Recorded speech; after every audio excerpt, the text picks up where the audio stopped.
गुरु जी की बहुत सुंदर वाणी चल रही थी कि अपने से हम पूछे कि हम राग से छूटे हैं, कि हम अपने अहंकार से छूटे हैं। बहुत सुंदर वाणी चल रही थी। कह रहे थे भगवान जी की प्रभुता चाहते हैं पर प्रभु को नहीं चाहते हैं, और जो प्रभु को चाहता है तो प्रभुता पीछे पीछे अपने आप आ जाती है। बहुत सुंदर वाणी लग रही थी। फिर बाद में भगवान जी बोल रहे थे कि मिटना पड़ेगा। तो भगवान जी मिटने का मतलब क्या होता है? गुम होना, मतलब जैसे अपने गुरु के प्रेम में गुम रहना, वो मिटना होता है या कुछ और? और भगवान जी एक कुछ दिन से वो चल रहा था प्रश्न, जैसे ये बात होती है ना कि स्वीकृत भाव में रहता है। तो स्वीकृत भाव में रहना मतलब जीवन में जब कोई परिस्थिति कैसी भी आ जाए, चाहे वो सुख हो या दुख हो या बीमारी भी हो, तो एक तो होता है कि हमने उसे स्वीकार कर लिया कि जैसी भगवान की मर्जी। पर भगवान जी आप कहते हैं उससे ऊंची बात कि जो हो रहा है वो मेरी मर्जी से ही हो रहा है। तो इसमें बिल्कुल ऐसा फील होता है जैसे उसमें थोड़ा संघर्ष है। कोई परिस्थिति आई तो हमने संघर्ष लगा के उसको अपने अकॉर्डिंग हमने उसे स्वीकार किया। पर जो वो वाली बात अपने आप बताते हैं हमेशा कि जो हो रहा है मेरी मर्जी से ही हो रहा है, मतलब कुछ अलग नहीं है, जो अलग कुछ हो रहा है। तो ये भाव कैसे होगा भगवान जी? आप ही कर सकते हैं ये वाला भाव प्रकट, क्योंकि यहाँ तक तो आपने पहुंचाया है स्वीकृत भाव में। कुछ भी होता है तो हम स्वीकार करने के भाव आपने डाले हैं तो वो होने लगे हैं, हर चीज को स्वीकार करते हैं। पर आप कहते हैं कि जो हो रहा है मेरी मर्जी से हो रहा है, ये भाव क्या अंतर है? स्वीकार, चलो बात करते हैं।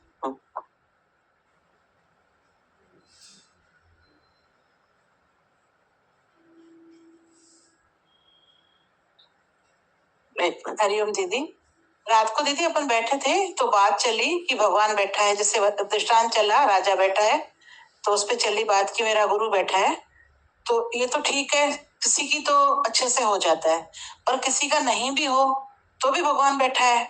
इस पे मेरे को अपना याद आ रहा है भाई, जैसे कई बार परिस्थिति सुलझ जाए तो हम कहेंगे भगवान बैठा है, कई बार नहीं भी सुलझती है। इस पे मुझे याद, हम पहली बार गुरु जी के पास आए थे लखनऊ, तो हमारी गाड़ी से एक्सीडेंट हो गया था, किसी का लड़का एक्सपायर हो गया और एक्सीडेंट बहुत भारी हुआ था पर किसी को कुछ नहीं लगा। तो जैसे ही मैंने आशु दीदी को सुबह फोन किया, मैंने कहा दीदी बहुत आनंद शुक्राने गुरु जी के, मेरे को विश्वास है मेरी फैमिली का कुछ नहीं बिगड़ा, ये वो। तो बोला क्या कुछ हो जाता?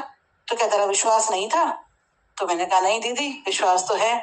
तो मेरा ये अंदर से रात को जैसे सब कह रहे थे कि गुरु तो बैठा है, गुरु तो बैठा है, पर अगर कुछ बात नहीं भी बने तो भी तो मेरा गुरु बैठा है, वो तो मेरे साथ है। तो मुझे ये अंदर लग रहा था, मेरे तो अंदर से यही फीलिंग आती है। कभी तैयारी है, हाँ उसकी तैयारी भी है, पर कभी ऐसा फील नहीं होता अगर जो हो रहा है वो मेरी प्रारब्ध है, बनी बनाई बन रही। तो ये विश्वास अब बढ़ने लगा है दीदी, गुरु मेरी जिसमें भलाई होगी गुरु वही करेगा। और बस मैं और कुछ नहीं चाहती, बस मैं चाहती हूँ मैं गुरु का ज्यादा से ज्यादा साथ लूं, मुझे और कुछ नहीं चाहिए। आगे माइक लगा लो। अरे भगवान जी, आज बहुत अच्छा लग रहा है कि आपसे इतने दिन बाद मिले हैं। बहुत अच्छा लग रहा है आपसे इतने दिन बाद मिले हैं। गुरु गोविंद दऊ खड़े काकू लागू पाए, बलिहारी गुरु आपने गोविंद दियो मिला है। आपके आनंद की बहुत अच्छा लग रहा है आपसे मिल के। तुम तो हरदम मिलती रहती हो, है? हाँ। हम तुम्हारे थे प्रभु जी, हम तुम्हारे हैं, हम तुम्हारे ही रहेंगे, ओ मेरे प्रियतम। तुम हमारे थे प्रभु जी, तुम हमारे हो, तुम हमारे ही रहोगे, ओ मेरे प्रियतम। प्रीतम तो है, रहेंगे, यही है सब संस्कार। पूरी सृष्टि हुक्म से नहीं, लेकिन इसके बावजूद आपसे मिलने की इतनी तड़प मस्ती है कि पूछो नहीं इतनी जल्दी मिलने क्या करें, बहुत ज्यादा तड़प मस्ती है। बहुत अच्छा। अपनों ने ठोकराया, गुरु ने गले से लगाया। बहुत गलत विचार भी आते हैं। इतना गुरु का ज्ञान सुने तब भी मन में गलत विचार आते हैं। खत्म हो जाती, लेकिन फिर कहीं अलग बैठते हैं तो फिर आ जाते हैं। बहुत दिन के बाद हम आए, आपकी 3 महीने के बाद बहुत मन में लग रहा था कि हम आपसे एक बार मिल लें। रोज सत्संग यूट्यूब पे तो सुनते हैं, लेकिन साकार रूप में हम आपसे मिलना चाह रहे थे। हरिओम भगवान। आपने रक्षाबंधन पे बताया था कि हमें अपने विचारों से हमारी रक्षा करनी है। बहुत अच्छा ये होमवर्क है और इसको मतलब ये कंटिन्यूअसली चलता ही रहता है। और कल आपने बताया था कि हम अपने विचारों का मंथन करें, अच्छे विचार और बुरे विचार जो भी आते हैं उन्हें हमें ऊर्ध्वगति की ओर के लेके जाना है। थैंक यू सो मच भगवान जी। भगवान जी, एक प्रश्न था कि कई बार अब तो अच्छे विचार ही आते हैं आपकी कृपा से, बट फिर भी कई बार जब स्वप्न में 2-3 दिन से कुछ ऐसे विचार आ रहे हैं कि वो परेशान कर देते हैं, तो ऐसा क्यों होता है? कि मतलब जूते वाला दृष्टांत गुरु जी बता रहे थे कि वो जूता पहनने गया तो काफी जूते उसने पहने और उसका कोई जूता नहीं, सब चुभ रहे थे उसके पैर में। तो दुकानदार भी परेशान हो गया पुराने दृष्टांत। तो दीदी मतलब उसमें उसका ये अपना कांटा जो है दीदी, ये अंदर माया के कांटे चुभते रहते हैं, ये हमको परेशान करते हैं। बाकी हम समझते हैं दूसरे लोग हमको परेशान कर रहे हैं, इस मतलब अपना कांटा। पॉइंट बड़ी अच्छी होती है। उनका वर्णन करते हुए कह रहे हैं कि मैं शस्त्रों में वज्र हूं। वज्र एक शस्त्र है, हथियार। अब इसकी एक बड़ी कथा है कि ये वज्र कैसे बना, क्योंकि जिस सबसे ज्यादा अच्छा वज्र बोलते हैं, इसी शास्त्रों में कथा है कि वृत्रासुर एक राक्षस था। वो देवताओं को बहुत परेशान कर रहा था और कई दिनों तक उसके साथ युद्ध होता रहा देवताओं का, पर वो उसको जीत नहीं पा रहे थे। तो थक गए लड़ाई करते करते। तो फिर वो पूछने के लिए ब्रह्मा के पास गए कि इसका कैसे समाप्त होगा, ये हम लोग तो इसको जीत नहीं पा रहे हैं, ये हम लोग पे हावी हो रहा है। तो ब्रह्मा को पता था, उन्होंने कहा इसको मारने वाला अभी तक शस्त्र बना नहीं। तो बोले कैसे बनेगा, इस सब शस्त्रों से अपने को बचा लेता है। तो बोला इसके लिए किसी बहुत अच्छे बड़े ऋषि की हड्डियां मिलेंगी, उससे जो हथियार बनेगा उससे इसको समाप्त कर सकते हैं। तो बोले ऐसा महर्षि महान कौन है, कितना इतना किसका इतना अच्छा तप है जिसकी हड्डियों से ये बने।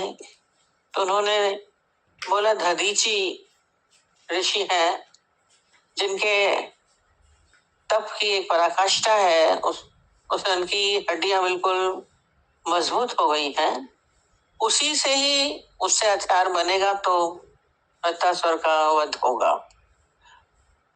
अब मुश्किल हो गई एक ऋषि के पास, पर उनको तो उसको हराना था।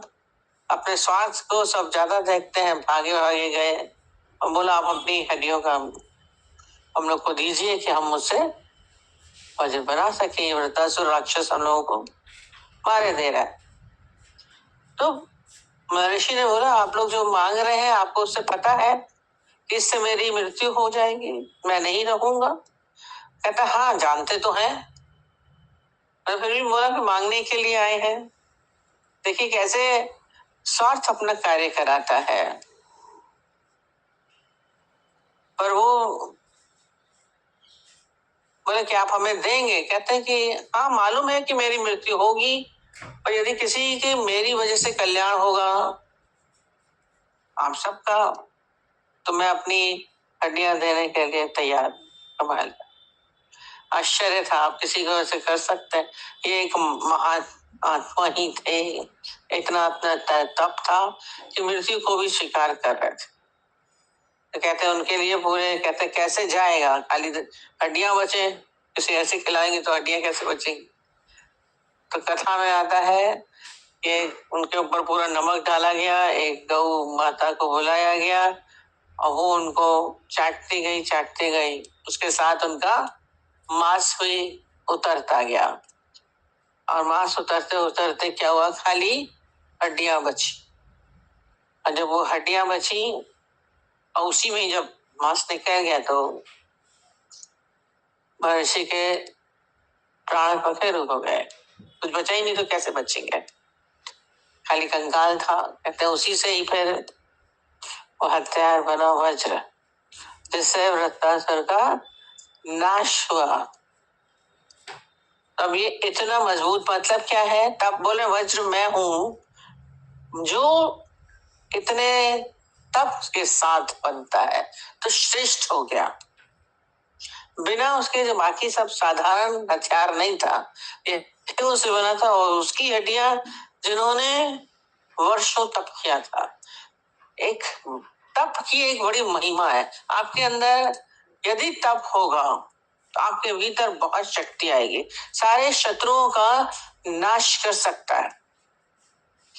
इसीलिए बोलते हैं महात्माओं का कोई दुश्मन नहीं होता, उस तप की शक्ति से उनके सम्मुख कोई रुक नहीं सकता, कोई रह नहीं सकता। ऐसा तो वो कह रहे हैं, वैसा तप मैं हूं, वज्र मैं हूं, सबसे श्रेष्ठ की व्याख्या करते हुए कह रहे हैं कि वही मैं हूं। और एक दूसरा अर्थ बोला कि शत्रुओं का नाश करने वाला वज्र, और वो मतलब हमारे शरीर में ही है। बताओ ये क्या होता है, जो हम कार्बन डाइऑक्साइड हमारी होती है हमारे शरीर में, वो हमारी शत्रु है। यदि आपके शरीर में कार्बन डाइऑक्साइड बढ़ जाए तो आपकी मृत्यु निश्चित है। जब कार्बन डाइऑक्साइड बढ़ने लगती है ना, तो फिर अगर सर में चली गई तो सेंस नहीं होगा, वो शरीर बेकार हो जाता है, डॉक्टर्स को पता है। वो हमारे शरीर का शत्रु है। और ऑक्सीजन से क्या होता है, वो शुद्ध करता है, हमारे शरीर में शुद्धता लाता है और सारे उस कार्बन डाइऑक्साइड को बाहर निकाल देता है, बाहर निकालता है। जैसे ही ऑक्सीजन देते हैं तो कार्बन डाइऑक्साइड बाहर जाती है, तो शत्रुओं को खदेड़ने का काम ऑक्सीजन करती है। तो बोला ये जो ये ऑक्सीजन है वो वज्र है, हथियार है, माने परमात्मा ही प्राण है, वो मैं हूं, वो मैं हूं। कितना अर्थ बता रहे हैं। वज्र वज्र शस्त्र का काम कर रहा है। जो ऑक्सीजन है हमारे शरीर में वो भी एक हथियार है, कम नहीं है, ताकत है। अभी कोरोना में ऑक्सीजन की कमी से क्या हो रहा था, तब का जीवन जा रहा था। इसलिए परमात्मा को क्या बोलते हैं, जीवन। ईश्वर ही प्राण है, ईश्वर ही इसीलिए प्राण बोलता है। तुम मेरे प्राणों खाली भजन गाते हैं, पर प्राण वास्तव में हमारे अंदर वो ही है, परमात्मा ही है। अब दूसरे बोले गौओं में कामधेनु,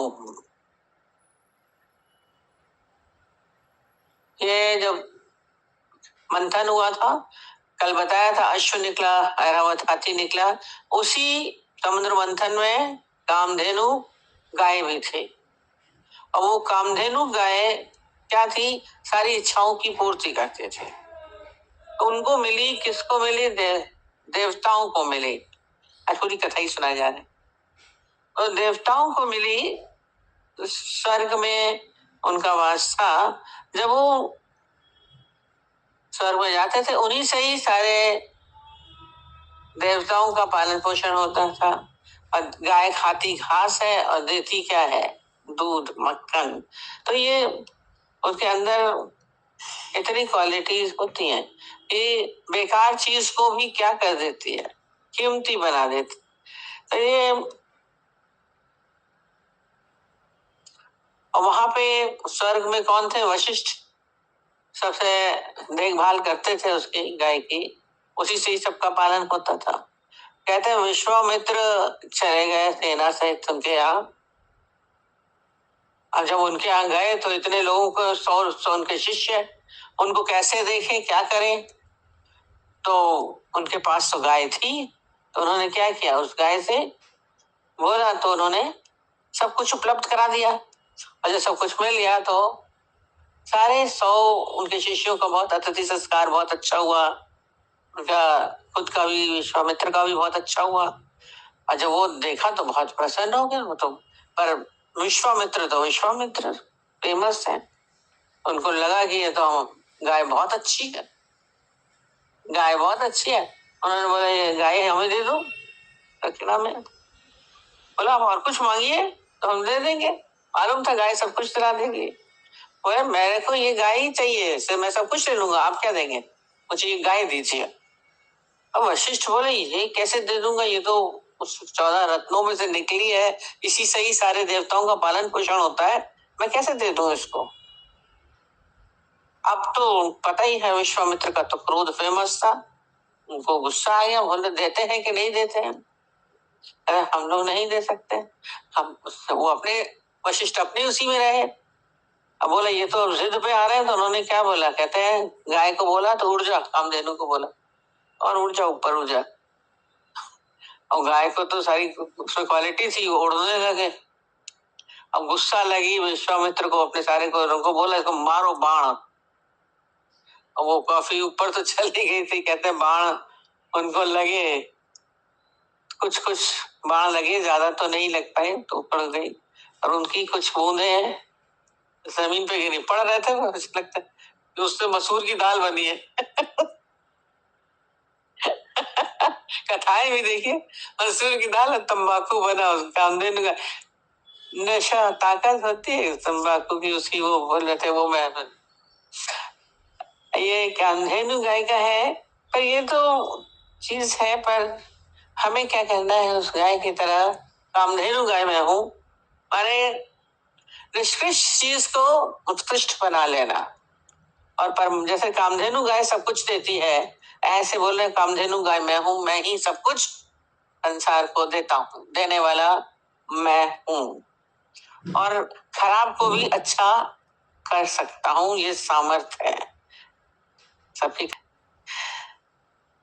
शास्त्र की रीति से संतान की उत्पत्ति का हेतु कामदेव हूं, कहते हैं कामदेव के कारण ही सारी सृष्टि का उत्पत्ति हुई है। जितने भी संसार की उत्पत्ति, सृजन का सूत्र कहते हैं ये काम है, और ये बहुत बड़ी शक्ति कही जाती है। ये सृजन होता है। आज जन्म होता है तो आश्चर्य होता है किसी बच्चे का, जन्म देने वाली शक्ति, सृजन करने वाली शक्ति काम की है, कामदेव मैं हूं। तो बोले इस सृष्टि की उत्पत्ति मैंने की, मैं ही हूं, और वास्तव में परमात्मा ने की।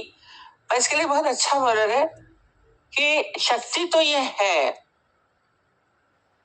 ये कामदेव अपनी शक्ति, इसको हम लोग गलत दिशा में देते हैं और खराब बोलते हैं, पर इसकी भी गति है। कहते हैं यदि ये बाहर की ओर जाती है, ये शक्तियां जब बाहर निकलती हैं, बाहर जाती हैं, तो संसार होता है, संसार बनता है। पर यदि इसी शक्ति को, सबके भीतर है ये, यदि वो शक्ति वो अपने भीतर एकत्रित करे, एकत्रित करनी होती है ये शक्तियां, ये संत महात्मा सब क्या करते हैं, उसको एकत्रित करना। बाहर की तरफ हम लोग व्यर्थ फेंकते हैं, इसको जब भीतर ले जाते हैं तो ये संगठित होती जाती है अंदर ही अंदर। और शक्ति संगठित हो तो एक माने है, एक बड़ी चीज हो, और उससे क्या होता है, केंद्र निर्मित होता है, अंदर ही अंदर इकट्ठा करते करते एक केंद्र निर्मित होता है। और यही केंद्र क्या है, ये आगे चक्र में यहाँ पे बोलते आ जाता है, आपकी वृत्ति मूलाधार से सहस्त्रधार में आई, एकत्रित हुई, आज्ञा चक्र, ये ज्ञान है, ये समझ है, इसको ब्रह्म बोल सकते हैं। और जो सारा समय हम लोगों का चलता है कि मैं को जानो, तो ये जो इस शक्ति संग्रहित होकर जो केंद्र में आई, इससे आपका स्वयं का जन्म होता है। जब बाहर जाती है तो संसार का जन्म होता है, और जब ये भीतर संग्रहित हो गई तो आपका मैं, उस ब्रह्म स्वरूप की उत्पत्ति होती है, आप परमात्मिक स्वरूप हो जाते हैं। तो ये क्या हुआ, मेरा जन्म हुआ, आज मेरा नया जन्म हुआ, भजन गाते हैं। ये नया जन्म ऐसे ही नहीं संभव है, सबका नहीं होता है। अवतार बोलते हैं, ये अवतारित होंगे तब आप, ऐसे ही नहीं होते। जितने भी अवतार पैदा हुए हैं उनकी शक्तियों को उन्होंने संग्रहित किया, हर एक के भीतर ये शक्ति है, पर आप क्या कर देते हैं, उसको बाहर फेंक देते हैं। इसको बाहर रखने से क्या हुआ, बाहर से तोड़ करके अंदर से जोड़ो दे। वो शक्ति मैं हूं, हम लोग व्यर्थ कर देते हैं, वेस्ट हो गया। अगर बाहर फेंक दिया, कूड़े में गई, उत्पत्ति हुई, संसार का उत्पन्न हो रहा है। और हर जड़ चेतन में उत्पत्ति हो रही है, ऐसा नहीं है। पक्षियों में भी हो रही है, तो पेड़ पौधों में भी हो रही है। उत्पत्ति का कारण कामदेव है। पर ज्ञानी क्या करता है, जो समझदार है, वो अपने भीतर संग्रहित करके, भीतर स्वयं का जन्म होना चाहिए, ब्रह्म का जन्म होना चाहिए, तभी जीवन क्या होता है, उज्जवल होता है। तब इसमें बोल रहे नेक्स्ट, नहीं तो क्या होती है, संसार में आपकी वासनाएं भटकती रहती है, इधर उधर इधर उधर भटक ही रहा है, संसार में व्यर्थ जाता है। इसको भटकाइए नहीं, केंद्रित करिए। केंद्रित करना है, समेट जाती है, राई के दाने की तरह बोलते हैं, वृत्तियां हमारी भटक रही हैं, वासनाओं में हम जा रहे हैं, पर इसको क्या करिए, संगत केंद्रित करना एक जगह। बहुत दिन तक भगाया, पर अब हमें इसमें अपनी जगह रखना है। सर्पों में सर्पराज वासुकी हूं। वासुकी कहते हैं सबसे, सर्प तो बहुत है, और वासुकी नाम के जो सर्प थे, उनके सर पे क्या थी, मणि। मणि सबके सर पे नहीं होती, सर पे उससे क्या होता है, प्रकाश होता है। ये प्रकाश एक तो जैसे बाहर का है, और हर एक के भीतर ये क्या है, हमारा ज्ञान का प्रकाश, मस्तिष्क में मणि होती है। तो ऐसे ही अपने भीतर हम ये ज्ञान का प्रकाश लेके आए। तो बोले वासुकी मैं हूं, जिसके अंदर प्रकाश है ज्ञान का, वो मैं हूं। और कहते हैं ये बहुत क्या होता है, इसमें ताकत होती है सर्प में, वासुकी सर्प में, जिसको डस लेता है वो बिल्कुल राख हो जाता है, कुछ नहीं बचता, कुछ नहीं बचता। तो कहते हैं परीक्षित को, वो बोला था ना तक्षक नाका, वो वासुकी ही था, और उसके नाकने से क्या हुआ, जब डसा तो वो राख हो गए, कुछ नहीं बचा। तो ये जो ज्ञान है, ज्ञान का जब प्रकाश आपके भीतर होगा, आंसर आ रहा है, आपका जब प्रकाश होगा तो क्या होगा, आप राख हो गए बचे ही नहीं। कथा परीक्षित के लिए भी वही ज्ञान हुआ, उसके भीतर मैं नहीं रखी, राख हो जाना। वो बोले वासुकी मैं हूं, जहां परमात्मा हुए आपका नष्ट हुआ, आप नहीं बचे, वो रह गए। वासुकी मैं हूं, भगवान भी चुन चुन के विभूतियों को अपने साथ बोल रहे हैं। तो यहाँ पे ये स्वयं का ही आत्मा हमारा होना है, उसमें तो राख भी न बचे। ये स्थिति मैं का अभाव हो जाना। अभी बोला, फिर उसका उधर जन्म बोला, तो मैं का जन्म हो जाता है। ये उत्पत्ति, हमारी उत्पत्ति, हम अपनी उत्पत्ति नहीं कर पाते, हम अपने को खो चुके हैं। तो इसको हम फिर से इसी कार्य में लग जाएंगे। बाकी प्रश्न को आप फिर से बोलेंगे, क्या था तुम्हारा उड़ने लगता है मन। अब अंत तक सावधानी, जैसे आपने कार चलाई, उनके अंत तक सावधानी, आपको कार आ गई तो आपको बहुत अच्छा लगता है, हमको कार आती है।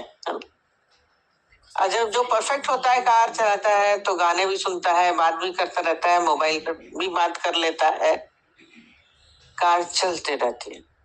पर कार चलते हुए भी उसका ध्यान कहाँ रहता है, सारा समय सामने रहता है। ये सावधानी है, सावधानी हटी दुर्घटना घटी। तो ये सावधानी, कार चलाने वाला कितना भी परफेक्ट हो, पर फिर भी सावधानी बहुत जरूरी है, नहीं तो क्या होगा, एक्सीडेंट होगा। तैराक कितना भी अच्छा है पर गफलत हुई तो डूबेगा। बड़े बड़े तैराक में इंकार आ जाता है मैं बहुत अच्छा, और अच्छे स्विमर जी डूबते हैं कई बार। जो नया होता है संभालने वाला, वो तो संभाल संभाल के, चाहे कार चलाने वाला भी संभाल के चलाता है, और वो तो फर्राटे भरते। तो ये अंत तक सावधानी हमारी यही है कि अलर्ट रहना, हमसे गफलत नहीं हो। संसार की गफलत हो जाती है इच्छाओं में, कामनाओं में, अहंकार में, विकारग्रस्त हम हो, ऐसा न हो पाए। समझ तो आ गई ना, ज्ञान जैसे गाड़ी चलाने आ गई, अब ज्ञान में आने के बाद सबके पास आके चक्षु खुल गए, आपको पता है चलता है गलत क्या है सही क्या है। तो जब आपको सही गलत की पहचान हो गई तो फिर आप गलत नहीं करो, पर सावधानी, ध्यान रखते हैं ना, ध्यान स्वयं पे हर समय ध्यान पे ध्यान दीजिए कि आपका ध्यान कहाँ है, ये सावधानी। यानी हर समय ध्यानस्थ रहता है, शब्द हम बार बार बोलते हैं। ये नहीं कि एक थोड़ी देर के लिए हम बैठे हैं ध्यान में, या सत्संग में बैठे हैं तो हम ध्यानस्थ हैं, हर समय ध्यानस्थ है। ये बोल रही जैसे रात को भी हमारे गलत आ रहे हैं, तो ये क्या है, ये सब दिन के ही आपका चर्या रात को आती है। हम रोज बोलते एकांत भी पवित्र होना चाहिए। हम सबके सामने तो बहुत ज्ञानी ध्यानी बन के बैठ के बहुत शुद्ध पवित्र, पर भीतर हमारे यदि इच्छाओं वासनाओं का एक घेर चल रहा है, अशुद्धता है विकारों की, तो वो शुद्ध नहीं है। वो रात में भी आपके क्या रहे, तो उसका मतलब क्या है, अशुद्धता है, अनजाने में है। बोलते ज्ञानी का कहीं पे भी है, खाली है, अकेले है, पर वो शुद्ध पवित्र रहता है। गलत सपने आना भी गलत है। अपने भीतर अच्छे विचारों को स्थान दीजिए, कोशिश करें कि अपने आप को इस ज्ञान में, सत्संग में रमाइए। आज गोपियों को किसके सपने आएंगे, किसके विचार आते थे, संसार के आते थे, माया के आते थे, गलत आते थे? नहीं, अपने अंदर भक्ति को और प्रगाढ़ करें तो स्वप्न भी शुद्ध होने चाहिए। ज्ञानी के सपने भी शुद्ध होते हैं, एकांत भी पवित्र होता है। हमें तो कोई देख ही नहीं रहा है, कोई बात नहीं, छोड़ आया, ज्ञानी बन गया, सब कुछ हुआ, पर अशुद्धता कब आपको घेर ले, उसमें सावधानी चाहिए, अंत तक सावधानी। क्या वो और ज्यादा बढ़िया हो गई गुनहगार, उसको ज्यादा अपना ही कॉन्शियस खाया। इतने ज्यादा शिष्य थे, पिक्चर देख लेना चित्रलेखा, इतने ज्यादा शिष्य बन गए, सब कुछ छोड़ आया, सन्यासी बन गया, जनक तो बैठे थे ऐसे। तो वो पर एक इच्छा ने क्या किया, गिरा दिया। अपनी नजरों में कभी नहीं गिरना, ये सबसे बड़ी बुरी बात है। और ज्ञान के बाद आप यदि गलती करेंगे, दूसरों को पता चले न चले, आपको तो पर चलेगा। सबसे जीता तू अपने से हारा, तोरा मन दर्पण कहलाए। तो इसको शुद्ध कर दीजिए। आके सुसाइड करने गया, सारी अपनी मूर्ति तोड़ दी, उसकी मूर्ति बनाई थी शिष्यों ने, इतनी बड़ी गुरु है। सावधानी, अंत तक सावधानी नहीं हुई तो गिर गया। ये पिक्चर खास दिखाते थे गीता भगवान, तो मालूम है अभी हम बहुत अच्छे बन के बैठे, गुरु बन गया था, कोई साधारण नहीं, इतने शिष्य उसके। सावधानी, ये सावधानी हर समय की है। और जो ध्यानस्थ है उससे गलती होगी नहीं। ध्यानस्थ व्यक्ति गलत नहीं करेगा। जो ध्यान से गाड़ी चला रहा है तो एक्सीडेंट करेगा। हम अक्सर ही बताते हैं वो गाड़ी चला रहा है, समझते बड़ा एक्सपर्ट ड्राइवर है। तब वो कैसेट चलते थे, अब तो मोबाइल पे आता है। वो कैसेट यूं डालने लगा, 1 सेकंड पहला यूं करके यूं डाल रहा है, इधर गया, सामने खड़ी ट्रक के अंदर गाड़ी चली गई। 1 सेकंड, एक की तो सामने डेथ हुई, ड्राइवर, 2 लोग गए जो आगे बैठे थे, एक के बिल्कुल अंदर चला गई, एक का दिमाग अभी तक सही नहीं है, तो कुछ पता थोड़ी ना है। तो सावधानी तो है, संतों में आता है। और किसका क्वेश्चन था? आपने तो बात बताई थी, तुम्हारा हो गया? तेरी मर्जी मेरा मजा, बहुत अच्छा बोल रहा था, मजा आया। जबरदस्ती स्वीकार नहीं करना, है ना।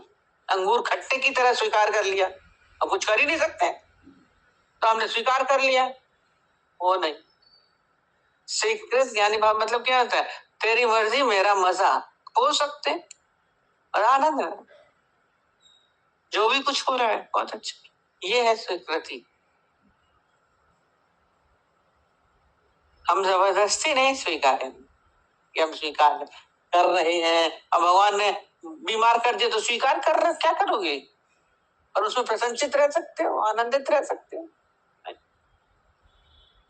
मार दिया हमारे अच्छे प्रियजन को तो हम क्या करेंगे? स्वीकारता तो हार फिर के सारे अज्ञानी भी है, अज्ञानी क्या शांत रहता है।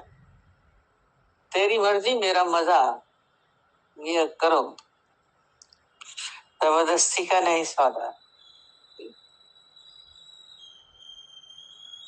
अज्ञानता से आया ना, जो हम है नहीं वो हम मान के बैठ गए। कितनी बार इसके लिए वो बताते हैं कि वो अपने को गेहूं का दाना समझता था। पुराना दृष्टांत हमारा चलता है, सुना है।